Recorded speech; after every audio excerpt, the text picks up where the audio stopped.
Shalom, shalom, shalom, shalom, les koulam, shalom, allez-nous ve achol Israël, ve imru amen, ve amen. Baruch Amen. ata Adonai, Eloheinu melech haolam, shenatan Torah le Moshe, ve le amo Israël. Amen. Baruch Amen. Hashem. Amen. Alors, Amen. nous sommes dans notre deuxième partie. Je ne dirais même pas deuxième partie, mais nous continuons notre marathon. Le marathon, c'est la parole que j'ai eue chez le professeur Chaim. Nous sommes dans le marathon. Avant la délivrance finale, Akadosh Baruch Hu a préparé une équipe de marathoniens. Et ce qui est extraordinaire dans ce marathon, le marathon, c'est l'image de l'étude de la Tanakh, de la Torah. Mais ce qui est extraordinaire, c'est dans ces marathons, chacun court à sa vitesse. Voilà, ça, c'est un cours que Chaim va poster ou il va préparer. Alors, retournons dans notre étude. Nous avons débuté par le nom ou l'attribut divin Elohim, qu'on voit dans les tableaux. Et aujourd'hui, comme c'était promis, Chaim va continuer avec les noms divins, les tétagrammes, pardon, les tétagrammes, les noms ineffables d'Hachem, qui est Yod et Vav E, qui contient 4 lettres que les Juifs ne prononcent pas, prononcent Hachem, Adonai. Moi aussi, je prononce de cette manière. Et c'est que les nations prononcent Jéhovah. Les nations parlent de Jéhovah.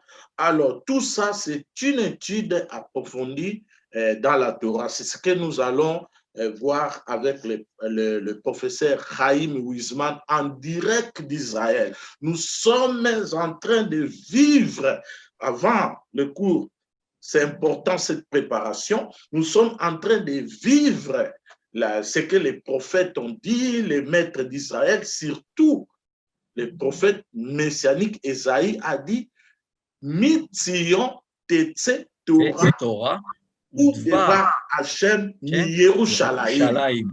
Donc, nous allons recevoir la Torah qui était mission dans le temple, provenait du temple et sortie à partir de Yerushalayim, va atteindre les nations.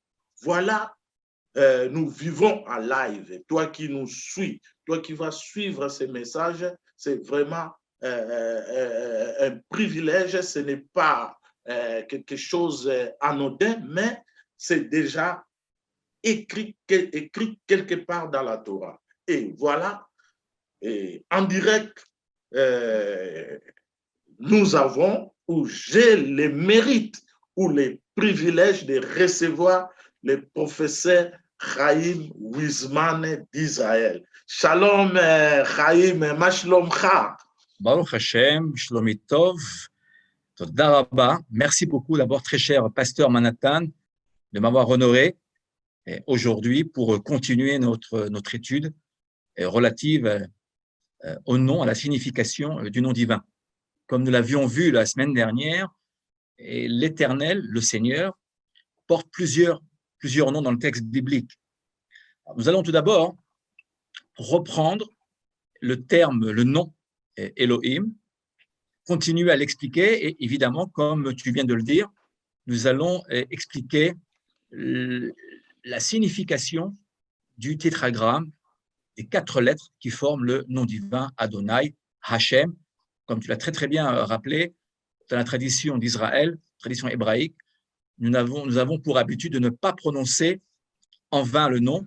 Donc, au lieu de dire Adonai, nous disons Hachem, le nom par excellence, avec un grand N, le nom par excellence, le nom ineffable. Alors, et je t'invite et j'invite nos amis tout d'abord à reprendre à partir du nom de Elohim. Chaim, un instant avant de te laisser continuer, je vais souligner quelque chose qui est vraiment capital. Je crois que tu vas aussi les révéler dans ces cours. Lorsqu'on voit ces deux mots-là, il y a les noms divins ou la tribu divine Elohim et Adonai. Donc, c'est l'équilibre l'équilibre mondial de la nature se repose sur ces deux mots-là. Donc, l'équilibre mondial de la nature, c'est comme si se repose seulement sur ces deux noms-là. Je ne sais pas qu'est-ce que Oui, tu en penses. tout à fait. Alors, tu soulignes ici, tu soulèves une grande question que nos propres sages se sont posées. Alors, puisque tu poses la question, nous allons tout de suite entrer dans le texte, montrer qu'en fait, ces deux noms vont finalement permettre au monde d'être maintenu, d'être équilibré. Voilà. L'équilibre de ce monde s'effectue à travers justement ces deux noms qui, je le rappelle, sont en fait aussi deux attributs. Voilà. Elohim, nous l'avions vu la semaine dernière, Elohim nous renvoie à l'attribut de rigueur, de justice, et nous le verrons aujourd'hui, Yud Ke Vav Ke, les 4 lettres du nom divin, nous renvoient à l'attribut de miséricorde. Alors, ce qu'on va faire tout de suite, puisque tu nous as posé la question, tu m'as posé la question, Manhattan, nous allons ouvrir le texte et aller voir pour la première fois l'apparition du nom divin dans le texte biblique. Manhattan, Oui. voilà la référence, Bereshit, chapitre 2, verset 4. Je t'invite à lire le verset. Nous le traduirons et je l'expliquerai. OK. C'est là, elle Toledot Hashamaim ve Achetz be Iba Re Am Beyom a Sot Adonai Elohim Eretz ve Shamaim. Traduction. Alors, telles sont les origines de cieux et de la terre lorsqu'ils furent créés à l'époque où l'Éternel fit une terre et un ciel. Bien, alors, attention là, si je peux me permettre, Manhattan, le texte de la traduction qui nous est présenté ici, nous avons l'Éternel Dieu. Oui. Alors, je rappelle que nous avions dit la semaine dernière que le Dieu est un terme impropre, c'est un nom impropre. Il nous renvoie à Deus, Zeus, Zeus. Donc, rien à voir avec, évidemment, la divinité dans la tradition biblique. Donc, ce terme-là, nous le remplacerons, et j'en dirai un mot dans un instant, nous le remplacerons par le Seigneur ou le Tout-Puissant. Donc, pourquoi l'Éternel Tout-Puissant? Parce que nous avons ici, je reviens au texte, nous avons ici Elohim. Elohim. Donc, Elohim, nous l'avions étudié la semaine dernière. Je vais l'encadrer. Qui est généralement rendu par Dieu. Encore une fois, un terme impropre. Mais nous avons à la droite de Elohim, qu'avons-nous, Manhattan? Adonai. Nous avons Adonai. Voilà. Ici, l'Éternel. L'Éternel. Et nous traduirons par l'Éternel. Donc, nous assistons ici pour la première fois dans le texte du Tanakh, dans la source biblique, nous assistons pour la première fois à l'association des deux noms divins. Nous avions vu au chapitre 1, verset 1, Bereshit bara Elohim et Hashamaim et Haaretz. Au commencement, le Seigneur, le Tout-Puissant, avait créé les cieux et la terre. Cette fois-ci, nous avons pour la première fois donc le tétragramme, les 4 lettres du nom divin. Ici, alors comme tu l'as très très justement dit, et pourquoi ce nom apparaît-il ici? Il apparaît pour que justement il y ait équilibre des forces. Bon. Car un monde créé, un monde qui ne serait créé que par la justice, par la rigueur, c'est un monde qui ne pourrait pas tenir. L'Éternel, nous le verrons dans le texte, pardonne. L'Éternel est plein de compassion, de miséricorde. Ce tétragramme, déjà nous le voyons, nous indique, nous renvoie à cette notion de miséricorde, d'amour, de compassion que nous retrouverons tout au long du texte et que nous verrons tout à l'heure lorsque je ferai apparaître nos prochains versets bibliques à propos de l'Exode. Voilà. Alors, attention, à ce stade du texte, nous savons, quand le lecteur sait qu'il y a deux attributs divins. Attention, ces deux noms-là, ce n'est pas l'essence divine. Ce n'est pas l'essence divine. Ce n'est pas le Seigneur, si je puis dire, entre guillemets, en personne. D'accord? Ce sont ses attributs. C'est la manière dont il se révèle dans le monde-ci. Voilà. Et ça, c'est le plus beau des cadeaux. Hein. Ah oui. L'Éternel se révèle à l'homme. Oui. La Torah nous parle d'une révélation. Ce qui est d'ailleurs, en fait, un point tout à fait unique dans l'histoire des nations et des civilisations. Voilà. Donc déjà, au chapitre 2, nous avons donc l'apparition de ce nom extrêmement important que nous allons revoir dans notre étude aujourd'hui, puisque notre étude porte justement sur ce tétragramme. Nous allons revenir, Jonathan, à notre étude du nom. Voilà. Comme je le rappelle, notre étude aujourd'hui portera sur le second nom de l'Éternel, le tétragramme, Yud et Vavke, justement, dont nous venons de parler. Tout d'abord, un rappel très rapide, très rapide, pour compléter notre étude de la semaine dernière. Est-ce que tu pourrais lire le premier verset, ici, à la Tan, Bereshit.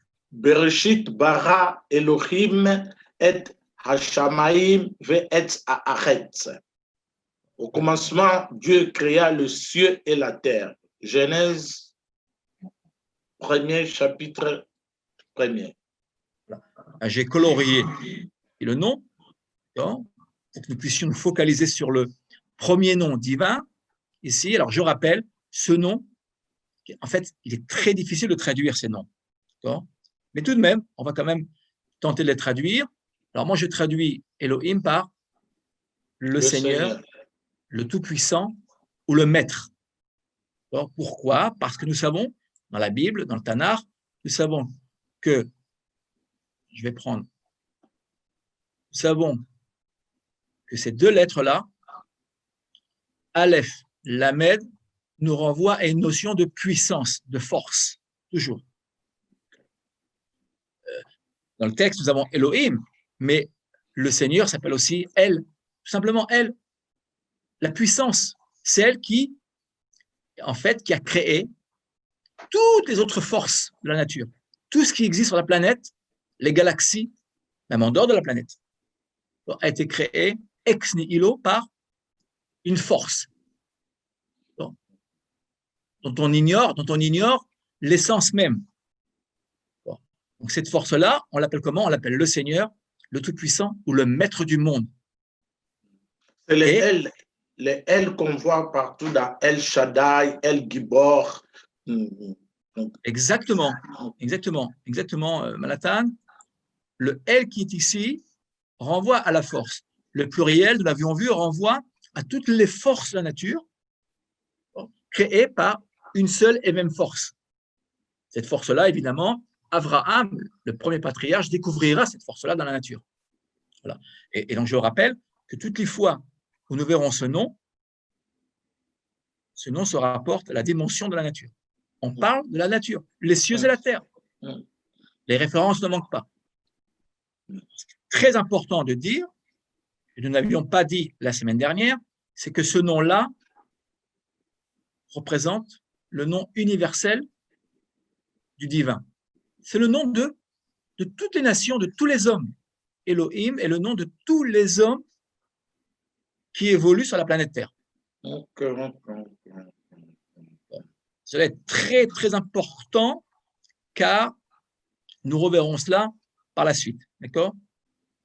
Malgré, Chaim, malgré cette révélation, disons, universelle, mais on ne connaît pas son essence. On est là seulement à travers ses attributs. Exactement. Exactement. On ne peut pas, aucun homme, même Moïse, le prophète des prophètes, qui s'est approché le plus de l'Éternel, n'a quand même pas connu l'essence intime de l'Éternel. Impossible. Donc, aucun homme, quel que soit son niveau spirituel, ne peut accéder à l'essence même du divin. Nous n'avons dans le texte biblique que les attributs de l'Éternel, c'est-à-dire, en fait, la manière dont il se révèle aux hommes. Ce qui est déjà, si je puis dire, un cadeau extraordinaire pour l'homme. À nous, simplement, de contempler. Voilà. Donc, toutes les fois où nous contemplons la nature, sa beauté, ses couleurs, sa diversité, même les hommes, d'accord? Les hommes qui sont tellement différents, il n'y a pas d'hommes qui se ressemblent, finalement. Eh bien, finalement, nous touchons à ce nom, Elohim. Voilà. Donc, c'est le nom qui est révélé à toutes les nations, d'accord? Dès le début de la création. Nous sommes tous égaux devant la révélation de cet attribut, de ce nom divin. Donc, c'est donc le nom général, ce qu'on appelle, dans la tradition hébraïque, on l'appelle le Shem Klali. Pour donner un exemple, tout homme a un prénom et un nom de famille. D'accord? Si je puis dire, là, c'est le nom de famille. Voilà, le nom de famille du Seigneur. D'accord? Donc, commun, les noms Klali. Le nom commun. Très, très bien, Jonathan. Excellent. D'accord? C'est le nom commun à toutes les nations, tous les hommes, qu'on soit juif, qu'on ne le soit pas, tous les hommes, dès le début de la création, ont accès à cet attribut divin qui représente le nom, je dirais le nom de famille, d'accord? Le nom de famille de l'Éternel, ce qu'on appelle en hébreu le Shem Klali. C'est ce que tu as dit la fois passée, Chaim. La parole Teva veut dire aussi caché. Donc, il a mis les sceaux partout dans la nature. Absolument. Absolument. D'accord? À nous de contempler, de prendre le temps de contempler pour découvrir la trace, en fait, de ce nom. Voilà. Alors, ce point-là, je tenais absolument à le renforcer pour mieux comprendre la suite de notre étude qui va porter justement sur le tétragramme. Alors, le tétragramme, que nous allons redécouvrir dans un instant, apparaît plus particulièrement dans le livre de Shemot, c'est-à-dire, Nathan, le livre Exode. De l'Exode. Je rappelle, en passant, que les traductions ne sont jamais très, très bonnes. Et la plupart des traductions traduisent Exode. En fait, Shemot, que veut dire Shemot? Les noms. Absolument. Au pluriel, tout à fait. C'est-à-dire que dans la tradition d'Israël, nous reprenons le premier mot, le mot le plus important du livre, du Pentateuque, de la Torah, pour lui donner son nom. Donc, le premier mot qui apparaît dans le second livre de la Torah, c'est Shemot. Voilà. Donc, on reprend Shemot, les noms et des 12 tribus qui apparaîtront dans le texte. Je rappelle que ces 12 tribus apparaissent déjà à la fin de la Genèse, chapitre 50, 49, 50, où Jacob bénit ses 12 enfants. Ouais. Ici. Alors, quelle est l'image ici? C'est intéressant. Bon, on voit, c'est dans l'Égypte où le béné Israël, les esclaves, disons, qui travaillent en Égypte. Exactement, les esclaves soumis ici à Pharaon, qui vont être donc soumis à un esclavage humiliant, aliénant, ici. Pourquoi donc ai-je choisi cette image? On va tout de suite comprendre. Je voudrais que tu lis, je t'invite à lire, Manhattan. Nous expliquerons, nous traduirons, nous expliquerons. Okay. L'air. Alors, l'air V Asafta, hein? Asafta est Zikne Israël, ve Amarta, Alechem, Adonai, Elohei, Avotechem, Nira, Elai, Elohei, Avraham, Yitzhak, ve Yaakov, les morts. Pakod, Pakad, Deti, Etrem, ve et et Asui, Lachem, be Mitzrayim. La référence Exode 3, 16. 3.16. C'est-à-dire que nous sommes ici tout à fait au début du livre de l'Exode, du livre de Shemot. Tout à fait. Et que remarquons-nous? Nous remarquons l'apparition de tétagrammes du nom Adonai.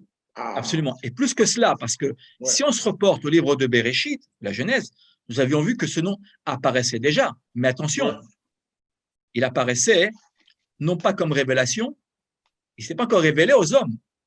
D'accord ? Là, que se passe-t-il ? Eh bien, lors de l'épisode du buisson ardent, où Moïse voit apparaître une flamme immense autour d'un buisson, une flamme d'ailleurs qui ne consume pas le buisson n'est pas consumé. Que se passe-t-il ?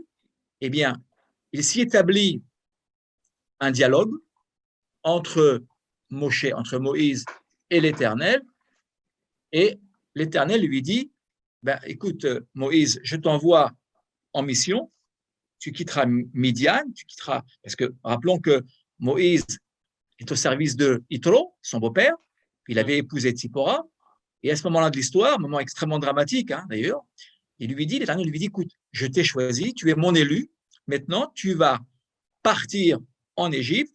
Moïse se pose beaucoup de questions, il se dit, mais comment vont-ils me reconnaître en Égypte ? Que lui dit l'Éternel? Il lui dit, Lech ve'asafta et zikne Israël, qui veut dire, Nathan?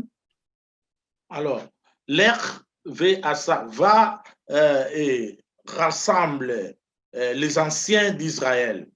Réunit les anciens d'Israël. Excellent, excellent. Alors, ce qu'on va faire maintenant, on va ouvrir notre texte biblique pour aller voir la traduction, d'accord, complète. Shemot 3.16, donc nous revenons au texte biblique. Ici, donc, traduction, Manhattan. Alors, Shemot, on est là, et. Voilà, oui. Va. Okay. Va rassembler les anciens d'Israël et dis-leur, l'Éternel, Dieu de vos pères, Dieu d'Abraham, d'Isaac et de Jacob, m'est apparu en disant, j'ai fixé mon attention sur vous et sur ce qu'on vous fait en Égypte. Exactement. Nous voyons réapparaître ici le nom de l'Éternel. Nous voyons réapparaître ici le nom de l'Éternel, le tétragramme. Ici, c'est la première fois dans le texte biblique que le nom est révélé à un homme. Auparavant, il est vrai que, et beaucoup de nos sages l'ont remarqué, ce nom apparaît déjà dans le texte de la Genèse, dans le premier livre de la Torah. On vient de le voir, en Création, chapitre 2. Il apparaît en tant qu'équilibre. Il apparaît pour équilibrer le monde. Là, cette fois-ci, il apparaît, il se révèle aux hommes. D'abord, chez qui? Chez Moshe. C'est Moïse le premier qui, donc, aura le privilège de connaître ce nom, les 4 lettres ici. Alors, attention, comme tu l'as très, très bien dit tout à l'heure, on ne lit pas Yehovah, d'accord? Ni Jéhovah, surtout pas. La tradition d'Israël refuse cette lecture. Ce nom-là, se lit Adonai, qui veut dire mon Seigneur, littéralement. Adon veut dire sieur, Seigneur. Adonai, on a une forme de pluriel de majesté. comme Elohim, nous l'avions vu. Mais là, et ça je pense que nous le ferons la prochaine fois, nous expliquerons pourquoi il faut traduire éternel. D'accord ? Et là, je pense que le texte a très très bien traduit. Nous expliquerons par la grammaire pourquoi nous devons traduire par éternel et non pas par Seigneur. J'y reviendrai. Donc, je reviens sur ce que je viens de dire. Première fois où le nom divin, le tétragramme, pour être plus juste, se révèle à un homme, à Moïse, à Moshe.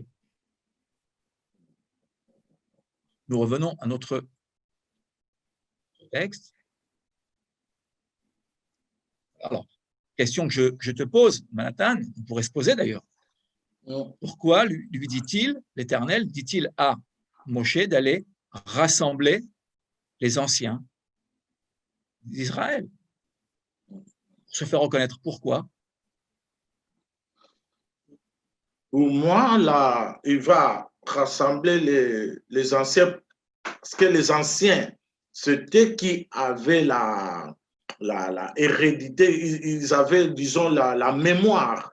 Ils avaient la mémoire et ils savaient quand le libérateur allait venir. Parfaitement, parfaitement. Les anciens d'Israël sont les seuls à connaître le nom divin, le tétragramme. Okay. C'est un nom qui est gardé. Bon, très, très bien. On pourrait évidemment élargir la question, mais aujourd'hui, nous nous maintiendrons à expliquer la présence, la révélation de ce nom. Tout à fait. En effet, il lui dit, écoute, parce que Moïse n'est pas connu. Moïse a vécu à Midian. Lorsqu'il reviendra en Égypte, il craint, Moïse craint, et c'est tout à fait naturel, tout à fait légitime. Il craint de ne pas être reconnu par les siens. Donc l'Éternel lui dit, pas de problème, ne t'inquiète pas, va voir les anciens qui, eux, détiennent la mémoire. C'est très, très bien. Les anciens, d'accord, c'est aussi le mot zaken qui veut dire, aussi, qui a un autre sens, qui veut dire les sages. Les sages, exactement, sages. Parfaitement. Merci beaucoup, Amalata. Ce nom va réapparaître, le nom divin que nous voyons là, ici, va réapparaître dans un autre texte extrêmement célèbre, Exode 22. Je t'invite, Nathan, à lire le texte. Anochi Adonai Elohecha Asher Hotzeticha me'eretz Mitzrayim mibet avadim lo yeh lecha Elohim acherim al panai. Al panai. Alors, avant qu'on traduise, Nathan, quand nous disons Exode 20, tout de suite, à quoi pensons-nous?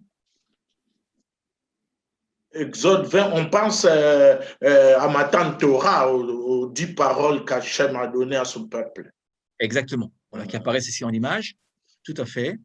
Et juste, je rappelle que, attends un instant, voilà, tout à fait en haut, là, j'encadre Anochi Hachem.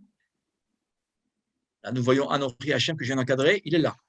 On va faire le lien, Anochi Hachem, pour que nos amis puissent retrouver cela. On va ici, voilà, on va faire ceci, voilà, on fait le lien. D'accord ?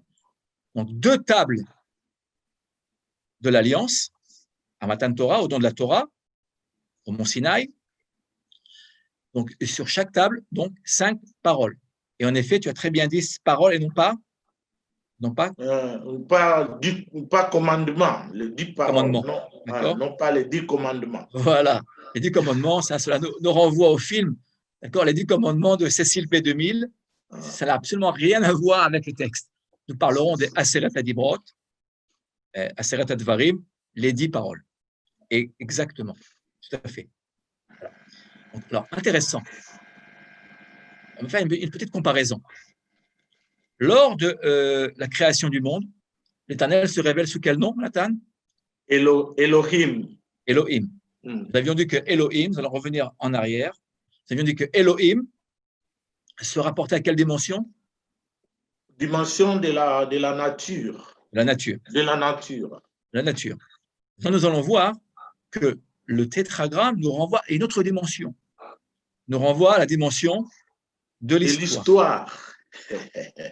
Le tétragramme nous renvoie à la dimension de l'histoire. Alors, ce que nous allons faire nous allons traduire le texte quand même de Exode 22. Nous allons ouvrir notre texte. On va traduire. Manhattan, je t'invite à traduire le texte. Ok. Alors, je suis l'Éternel, ton Dieu, qui t'ai fait sortir du pays d'Égypte, d'une maison d'esclavage. Tu n'auras point d'autre Dieu que moi. Bien. Là, on comprend très bien là, la dimension de l'histoire. Ouais. Le terme, le nom, pour être plus juste, de l'Éternel. Et je répète, nous reviendrons la prochaine fois sur le sens de l'Éternel. D'accord? Nous expliquerons pourquoi Éternel. Ici, que nous voyons Éternel, le nom que nous voyons là. Là, nous allons tirer un trait, que ce soit plus visible. Voilà. Ici, nous renvoie à la dimension de l'histoire. On ne parle plus de création du monde, on parle de quoi? De la sortie d'Égypte. Il faut comprendre une chose, c'est que le calendrier hébraïque, il commence quand, Nathan? Au mois de Nissan, de la Nissan. sortie d'Égypte. Exactement. Dans la fête de Pessah. Absolument. Absolument. Le calendrier hébraïque ne commence pas à la création du monde, quoique certains diront que nous devrions commencer l'année au mois de Tishrei, mais nous préférons, dans le cadre de notre étude, nous focaliser sur le mois de Nissan. Tout à fait. Le mois du printemps, le mois de la sortie d'Égypte. C'est l'histoire. On ne parle plus de création du monde, on parle de l'histoire. L'histoire commence là où se termine l'esclavage d'Israël. Surtout l'esclavage physique. La libération, alors. La libération, totalement. La libération est un moment fondateur dans l'histoire d'Israël et du monde. Oui. Ça, nous le laissons pour la prochaine fois. Nous reparlerons de ça la prochaine fois. Nous verrons les répercussions sur, évidemment, le monde entier, mais nous découvrons déjà, à ce stade de l'étude, que le nom divin, le tétragramme, en fait, nous renvoie à la sortie d'Égypte et à la dimension de l'histoire. Baruch Hashem, Baruch Hashem. Donc, de ce verset-là, Exode 22, que tu viens de lire et de traduire, Nathan, donc nous passons ici, et on dit, à la dimension de l'histoire. De l'histoire. Mais qu'avons-nous appris dans le texte que tu viens de lire? Qu'avons-nous appris? Que ce nom n'est révélé qu'à Moïse, que l'Éternel, dans le désert, au mont Sinaï, donne sa Torah à qui? À Moïse, pour qui il la donne, cette Torah? À qui il la donne, cette Torah? Il donne à Moïse, disons à l'homme, à Israël, oui, à Israël, au clan d'Israël. À Israël. À tout Israël. Exactement. Ça veut dire quoi? Okay. Deux noms. Elohim, c'est le nom général, Shem Klali, c'est-à-dire le nom révélé à tous les hommes de la planète. Mais attention, Yudke Vavke, Adonai, le tétragramme, n'est révélé au départ qu'à Israël. C'est ce qu'on appellera le prénom, si tu préfères, d'accord, pour une personne, pour simplifier. En hébreu, on appelle ça le Shem Prati, le nom individuel, le nom personnel, le nom intime, si je puis dire. Au début du livre de l'Exode, ce nom n'apparaît que dans le contexte de la sortie d'Égypte. Il n'est révélé qu'à Israël. C'est très important de le savoir, c'est ce qu'on appelle la dimension nationale. Très, très important. Donc, absolument, c'est-à-dire que nous venons, pour récapituler notre étude, de comprendre que nous avons donc deux noms, l'Éternel, donc le Seigneur Elohim se révèle à tous les hommes parce qu'il est le créateur de tous les hommes, nous sommes tous égaux devant lui. Mais attention, il y a aussi une dimension nationale liée à l'histoire, bien évidemment, que nous découvrons à travers la révélation du tétragramme qui ne se révélera qu'à Israël dans un premier temps. Je te propose, la prochaine fois, lorsque tu me réinviteras à ton étude. Alors, je tiens d'abord à te remercier infiniment de ton invitation, Nathan. Oui. Je t'invite et j'invite nos amis à une nouvelle étude sur justement l'importance de ce nom divin, le tétragramme, et nous verrons comment il se révélera aussi aux nations. Okay. Ce sera la troisième partie de notre étude, Bezrat Hashem. Okay. Toda Rabba Chaim pour toutes ces révélations et à nos téléspectateurs et à tous nos amis, toutes tendances confondues. La Torah est là pour tout le monde. La Torah n'est pas réservée seulement aux religieux, mais ça, c'est une étude pour tout le monde, toute tendance confondue, que tu sois Bouddha, musulman, tous ensemble, nous sommes appelés à entrer dans ce marathon qui est l'étude de la Torah. Et devant nous, vous venez de suivre en direct d'Israël le professeur Chaim Weizmann, que nous remercions encore pour toutes ces révélations qu'on a besoin, qu'on en a besoin, nous tous les nations. Alors, nous vous invitons, ou je vous invite à tous ceux qui veulent courir ce marathon, et vous êtes les bienvenus. Nous sommes là. Il y a dans mon site, dans mon Facebook, vous pouvez téléphoner. Et pour terminer, je réponds seulement à quelqu'un qui m'a demandé si le professeur Chaim, c'est un juif messianique. Non, il n'est pas un juif messianique. Le professeur Chaim, il est entre guillemets, dans sa religion des pères d'Abraham, d'Isaac et de Jacob, comme Yeshua. Il est là dans sa religion. C'est ça la beauté. Il y a un pasteur et un maître d'Israël. C'est ça l'unité. Donc, il n'est pas messianique. Et voilà, la Torah, c'est la Torah qui nous unit. Ok. Baruch Hashem, je laisse les derniers mots à notre ami, le professeur Chaim, qui était en direct d'Israël. Prochainement, participer nombreux de vivre la parole qui vient tout droit d'Israël. Ok. Bevakasha Chaim. Encore une fois, merci beaucoup, Toda Rabba, très cher pasteur Manhattan. Je suis très, très touché d'être avec vous. Et j'aimerais finir par une bénédiction. J'aimerais bénir tous nos amis qui assisteront à notre cours. Chez Hachem, Yevarech Etchem, Bakol, Mikol, Kol. Qu'Hachem, que l'Éternel vous bénisse dans toutes vos affaires, toutes vos initiatives, que vous ayez la santé, la force d'accomplir vos rêves et de réussir en tout. Voilà. Merci beaucoup. Shabbat Shalom, en direct d'Israël, et au plaisir de te retrouver, Manhattan, très cher Manhattan, de retrouver nos amis pour une nouvelle aventure, pour un nouveau marathon.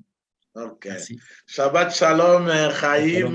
Shabbat Shalom, Chaver Nit en Italie. Lui aussi, on travaille ensemble, un juif, dans un Chabad, que je t'ai déjà parlé de lui. Shalom.